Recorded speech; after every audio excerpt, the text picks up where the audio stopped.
जय हो। सनातन संस्कृति को धारण करने वाले, उसके जीवन मूल्यों पर चलने वाले इस व्यासपीठ पर विराजमान आदरणीय संतगण, इस भारत माता संस्कार सेवा ट्रस्ट के द्वारा जो ये पुण्य कार्य होने जा रहा है, उसके निमित्त लगे हुए सभी बंधु भगिनी माता बहनें और वरिष्ठ समाज के जनों का मैं स्वागत करती हूँ, अभिनंदन करती हूँ। और आज इस व्यासपीठ से आप सभी ने मुझे बुलाकर इस योग्य समझा है कि मैं भी इन बेटियों को कुछ दे सकती हूँ, तो मैं प्रयास करूँगी कि मैं इन बेटियों को कुछ दे पाऊँ। आरएसएस का नाम हम सब ने सुना होगा। जैसे राष्ट्रीय स्वयंसेवक संघ पूरे देश भर में भाई लोगों के बीच, पुरुषों के बीच जन जागरण का काम करता है, अपनी संस्कृति, अपने संस्कार, अपने देश के प्रति गौरव बढ़े और हम अपने देश को ही नहीं, अपने स्वाभिमान को, अपने देश के गर्व को आगे ले जाएं, ऐसे योग्य बने और भारत माता की जय केवल आज इसी परिसर में नहीं, पूरे विश्व में गुंजायमान हो, ऐसा जीवन हमारा बने। ऐसे श्रेष्ठ संगठन में काम करने का अवसर मुझे भी मिल रहा है। आज आप सबके सामने कुछ विषय रखने का प्रयास करूंगी, जितना मेरी समझ है और जितना मैं आप तक दे सकती हूँ और आपके मन में उतार सकती हूँ। इस व्यासपीठ को प्रणाम करती हूँ। यहाँ उपस्थित सभी माता बहनों को, उपस्थित सभी भाई बंधुओं को मेरा सादर नमस्कार। हम सब सनातन धर्म को जीने वाले, सनातन संस्कृति के जीवन मूल्यों के आधार पर अपने जीवन को आगे बढ़ाने वाले लोग हैं। हम सब कहते भी हैं, सर्वे भवन्तु सुखिनः, सर्वे सन्तु निरामया, सर्वे भद्राणि पश्यन्तु, माँ कश्चित् दुःख भाग् भवेत्।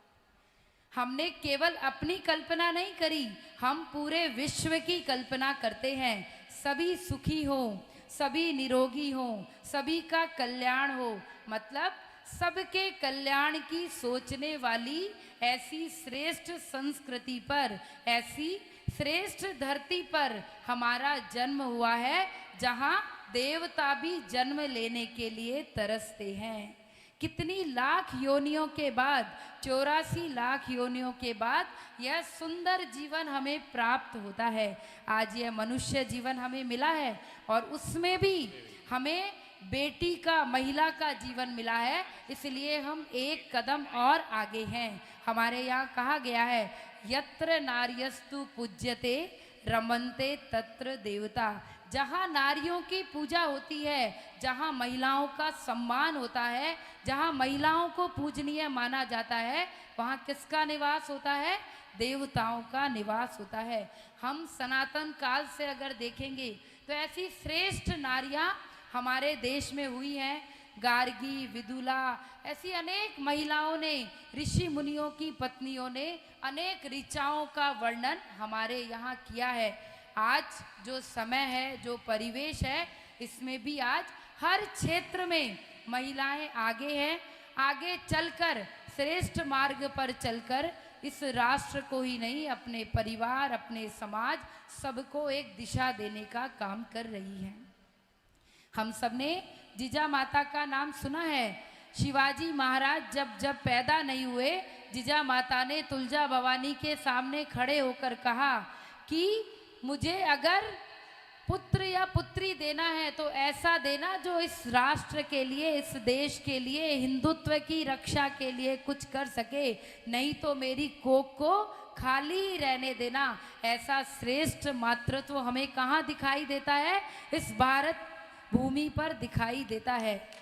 और हम सब जानते हैं क्या किया शिवाजी महाराज ने, जिनको हम छत्रपति शिवाजी के नाम से जानते हैं। हिंदू पदपाशाही की स्थापना की। जन्म देने वाली कौन थी? माँ। और आज हमें गढ़ने वाली कौन है?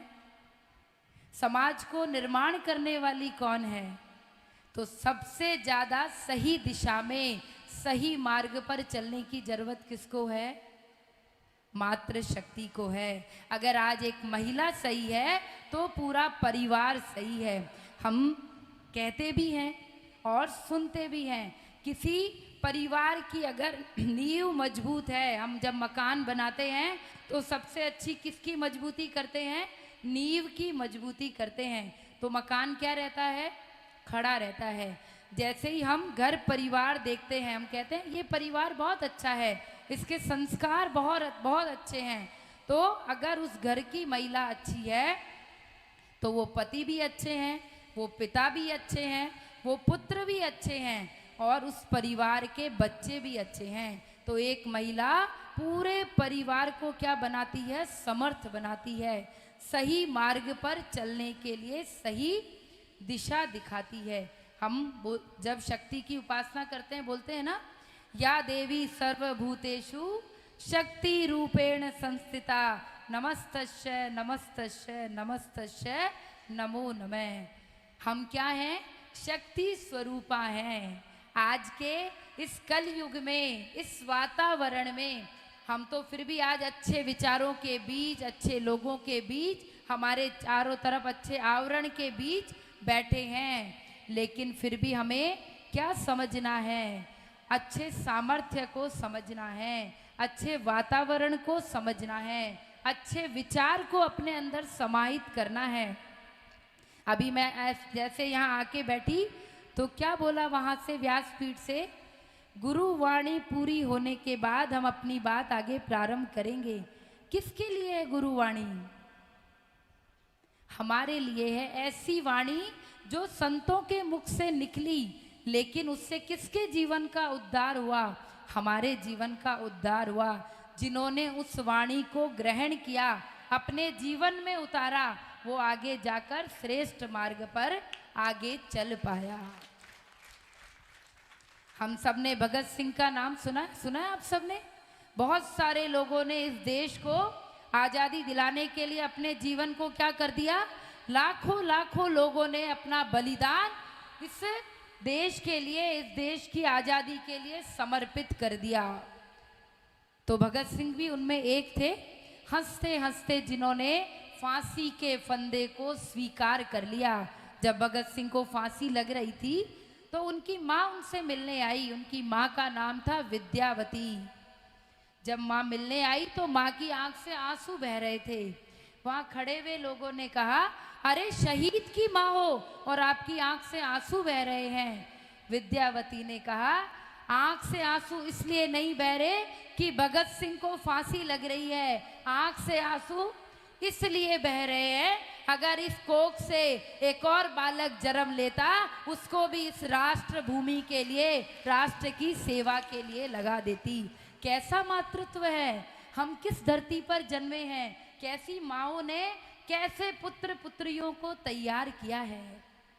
हमें कौन सा गौरव मिला है? तो हमें इसके जो 3 वाक्य हैं, क्या है? संस्कार, है ना? ध्येय वाक्य में नीचे 3 बहुत महत्वपूर्ण शब्द लिखे हैं। क्या है दूसरा? सेवा। और सबसे अंतिम शब्द तो हम पूरा जीवन भी लगा देंगे तब भी शायद समझ ही नहीं पाएंगे कि हमने किया क्या है? समर्पण। तो आज के इस वातावरण में 3 शब्दों को हमने अपने जीवन में उतारने का प्रयास करना है। हम माँ हैं, सुनते हैं ना, गुरु गोविंद दोहू खड़े काके लागू पाए, बलिहारी गुरु आपने गोविंद दियो बताए। मेरे सामने गुरु और गोविंद दोनों खड़े हैं, मैं पहले किसके पैर पड़ूं? मेरे लिए कौन बड़ा है? तो साक्षात भगवान कह रहे हैं कि जिस गुरु ने तुझे दृष्टि दी है मुझे पहचानने की, बड़े तो वो हैं। तो किसके पैर पड़ना है? पहले गुरु के। तो हम अपने घर में जब जन्म लेते हैं तो हमारी पहली गुरु कौन है? हमारी माँ। तो हमने बचपन से लेकर इन संस्कारों की पूंजी को अपने जीवन में कहाँ लेके जाना है? आगे लेकर जाना है। हमें अच्छा संस्कारी बनना है। जीवन में अपने जीवन मूल्यों को अपने शरीर, शारीरिक, मानसिक, बौद्धिक, आध्यात्मिक रूप से अपने जीवन में समाहित करना है। उन पद चिन्हों पर चलकर अच्छे विचारों को जीते हुए, अच्छी दिनचर्या रखकर, अच्छी बातों को, अच्छे विचारों को ग्रहण करके अपने जीवन को संस्कारमयी वातावरण में शुद्ध रखना है। और जो अंतिम शब्द है, सेवा करते करते अपने जीवन को तपाना है और समर्पित करना है। एक बार एक गांव में आग लग गई। इतना बड़ा गांव था, बहुत सारे लोग रहते थे। आग लगी, कोई मिट्टी डाल रहा था, कोई पानी डाल रहा था। पर हम सब जानते हैं, हम सब गांव समाज परिवार में रहने वाले लोग हैं। बहुत सारे लोग केवल देखकर हंस रहे थे। उस गांव में एक पेड़ था, उस पेड़ पर एक चिड़िया भी रहती थी। उसको लगा मैं भी तो इस गांव में रहती हूँ। वो मिट्टी के पास जाती, थोड़ी मिट्टी अपनी चोंच में उठाती और उस आग में जाके डाल देती। जिन लोगों को कोई काम नहीं है दूसरों के घर खराब करने या वातावरण खराब करना है, वो कह रहे थे कैसी पागल चिड़िया है, इतनी सी है, इसकी चोंच में इतनी सी मिट्टी आती है, इसकी मिट्टी डालने से उस गांव की आग बुझने वाली है क्या? लेकिन चिड़िया क्या कर रही थी? अपना काम लगातार सतत अपना काम कर रही थी। गांव के बहुत लोग भी मिट्टी डाल रहे थे, पानी डाल रहे थे, चिड़िया भी अपना काम कर रही थी। जब इतने लोग कर रहे थे, थोड़ी देर में आग बुझ गई। जब सब जाने लगे तो जिनको कुछ काम नहीं, दूसरों के घर खराब करने हैं, समाज का वातावरण खराब करना है, कोई अच्छा करे तो उसे अच्छा करने नहीं देना, उन लोगों ने कहा अरे चिड़िया तू मूर्ख है क्या? चिड़िया ने कहा क्यों, क्या हुआ? तेरी इतनी सी मिट्टी डालने से वो आग बुझने वाली है क्या? चिड़िया ने कहा ये मैं जानती हूं कि मेरा सामर्थ्य बहुत छोटा है, इतनी सी मिट्टी डालने से आग तो नहीं बुझेगी, लेकिन आगे जाकर जब कभी इस गांव का इतिहास पढ़ा जाएगा, मेरा नाम आग लगाने वालों में नहीं, आग बुझाने वालों में आएगा। इसलिए हमारी दृष्टि कैसी होनी चाहिए और हमारा जीवन कैसा होना चाहिए? जब हम चले जाएं, जाने के बाद हमारे परिवार को, हमारे बच्चों को, हमारे समाज को लोग कैसे याद रखें, कैसा जीवन हम जिए, उसी के लिए आज एक इतने सुंदर प्रकल्प का प्रारंभ होने जा रहा है। हम बरसों पहले कभी सुनते थे गुरुकुल परंपरा को, आज धीरे धीरे विलुप्त होती जा रही है। उस पद्धति से जिन्होंने जीवन जिया, आज वो श्रेष्ठ मार्ग पर हैं। आज भी 1-2% गुरुकुल पद्धति चलती है, लेकिन आज धीरे धीरे धीरे समाज का जो अट्रैक्शन है, टीवी है, मोबाइल है ना, हम सब भी चलाते हैं ना, समाज में और पाश्चात्य संस्कृति का प्रभाव है। हम गांव में रहते हैं, लेकिन फिर भी कोई ना कोई हम तक ले ही आता है, हमको अट्रैक्ट करता ही है, आकर्षण है ना। चकाचौंध जब दिखती है तो क्या सुंदर लगता है, चकाचौंध ही अच्छी लगती है, सादगी नहीं अच्छी लगती। लेकिन लंबे समय चलना है तो क्या अच्छा है, सादगी अच्छी है। पर ये समझ आने में ही हमें देरी हो जाती है, समय चला जाता है। आज समाज में अनेक प्रकार की ऐसी चुनौतियां हैं। हम महिला हैं, हम सक्षम हैं, हमने अपने स्वयं को पहचानना है, अपने चरित्र को जानना है, अपने आप को सामर्थ्यवान बनाना है, सही मार्ग पर चल पाए ऐसा दृढ़ संकल्प हमने अपने जीवन में लेना है। क्योंकि अट्रैक्शन तो बहुत है, कभी टीवी में सीरियल देखते हैं, कभी मोबाइल्स में रील्स देखते हैं, कभी व्हाट्सएप पर किसी का भेजा हुआ मैसेज पढ़ते हैं, तो हम क्या हो जाते हैं, डाइवर्ट हो जाते हैं, भटक जाते हैं अपने मार्ग से। तो हमने क्या, भटकना नहीं है, बड़ों के दिखाए हुए मार्ग पर चलकर सही मार्ग पर कौन सा मेरे जीवन के लिए श्रेष्ठ है, आज जो हमें पढ़ा रहे हैं या बता रहे हैं, वो हमें किस और आगे ले जाकर हमें सही मार्ग पर लेकर जाएंगे, इसको हमने समझना है। आप देखिए, लोग अच्छे कर्म करने के नहीं करके भी, कोई अगर हमसे गलती हो गई या पाप किए हैं तो पाप धोने कहाँ जाते हैं, गंगा जी में। चलकर गंगा जी आपके गांव में आ गई, फिर भी आपको नहीं समझ आ रहा, तो उस गंगा जी में स्नान करने का कोई उपयोग है क्या? तो इसलिए जो गंगा चलकर मेरे गांव तक आई है, मुझे अच्छे संस्कार देना चाहती है, मुझे सही मार्ग पर ले जाना चाहती है, मुझे सही दृष्टि देना चाहती है, समाज में मैं अच्छी नागरिक बनूं, मैं अच्छे परिवार को चला पाऊं, ऐसे सामर्थ्यवान बनाना चाहती है। उस गंगा में यहीं रहकर स्नान करने का आनंद हम सबको लेना है। बोलो गंगा मैया की जय। समझना है भगवत गीता में क्या लिखा है। भगवान श्री कृष्ण ने कहा है, कर्म करने का अधिकार तुझे है। कर्म मतलब क्या है? काम करना, अपने कर्तव्य को समझना, अपनी ड्यूटी को समझना, अपनी जिम्मेदारी को समझना। आज मैं बच्ची हूँ या मैं बेटी हूँ या मैं बेटा हूँ या मैं महिला हूँ या मैं पुरुष हूँ, मेरा दायित्व क्या है? मुझे अपने परिवार को किस तरफ लेकर जाना है?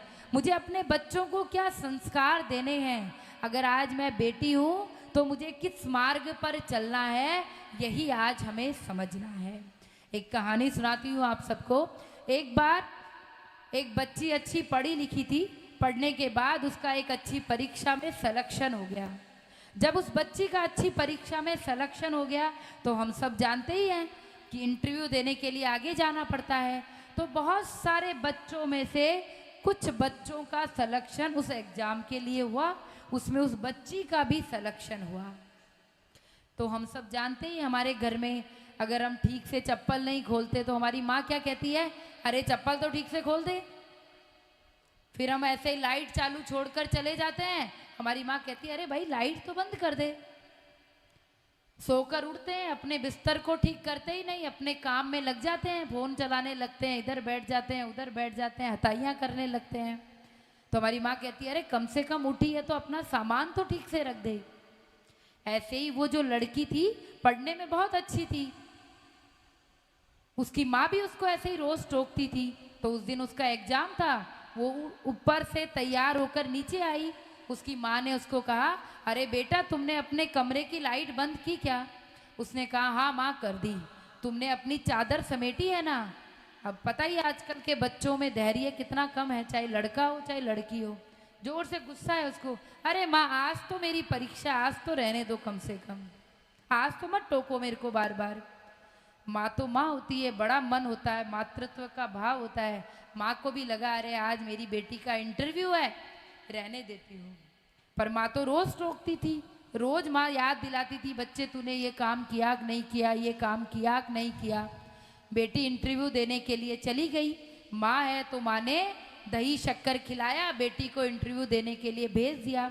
जिस परिसर में इंटरव्यू देने के लिए वो बालिका गई तो वहाँ एक बड़ा सा गेट लगा था। वो गेट आधा खुला था और आधा बंद था। जो आधा खुला था उसमें एक बड़ा सा कुंदा लगा था, पर वो भी बाहर निकला हुआ था।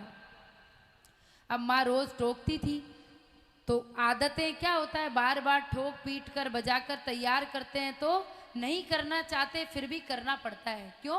क्योंकि आदत में आ जाता है।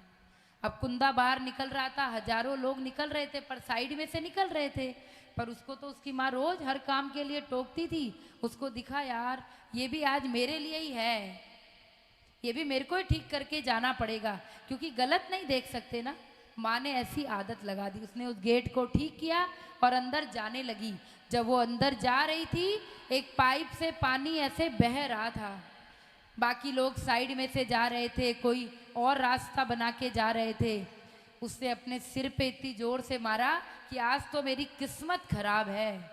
सुबह से माँ टोक रही थी, यहाँ आने के बाद में ये सब मुझे ही दिखाई दे रहा है। उसने उस नल को बंद किया और जाकर हॉल में बैठ गई और अब उसने आंखें बंद कर ली कि अगर मैं कुछ देखूंगी तो बिना करे मुझसे रहा नहीं जाएगा और नहीं करूंगी तो मेरे को अच्छा नहीं लगेगा, इसलिए मैं कुछ देखूंगी नहीं। आंखें बंद करके उसने सर ऊपर किया, उसने देखा हॉल तो इतना बड़ा है, लोग तो एक कोने में बैठे हैं, पंखे तो सारे चल रहे हैं। मन खराब था, इतनी बार माँ ने टोका था, यहाँ आके भी किस्मत खराब है। कैसे जैसे खड़ी हुई, बाकी पंखे बंद किए और अब उसने गहरी सांस ली कि अब मेरे को कुछ भी नहीं दिखना चाहिए। थोड़ी देर में उसका इंटरव्यू के लिए कॉल आया, उन्होंने उसको अंदर बुलाया। जब वो अंदर गई, जाने के बाद 8 जने इंटरव्यू लेने के लिए सामने बैठे थे। वो अपनी कुर्सी पे जाके अपने कपड़े ठीक किए, अपनी फाइल रखी और बैठते ही उन्होंने उसकी फाइल के 2-4 पन्ने पलटे और उन्होंने कहा, कहाँ से आए हो, क्या नाम है। थोड़ी देर 1-2 सवाल पूछे। उन्होंने कहा, आपका सिलेक्शन हो गया। उसने कहा, आपने तो मुझसे कुछ पूछा ही नहीं, मेरा सिलेक्शन कैसे हो गया। उन्होंने कहा, यहाँ पूरे उसमें कैमरे लगे हैं, आपकी डिग्री तो हमने पहले ही देख ली थी, आप योग्य हैं इसीलिए तो आपको इस इंटरव्यू में बुलाया है, लेकिन आज आपकी पढ़ाई के अनुसार आपका इंटरव्यू नहीं है, आपके व्यवहार के अनुसार आपका इंटरव्यू है। क्यों सिलेक्शन हुआ उस बच्ची का? उसकी माँ के कारण।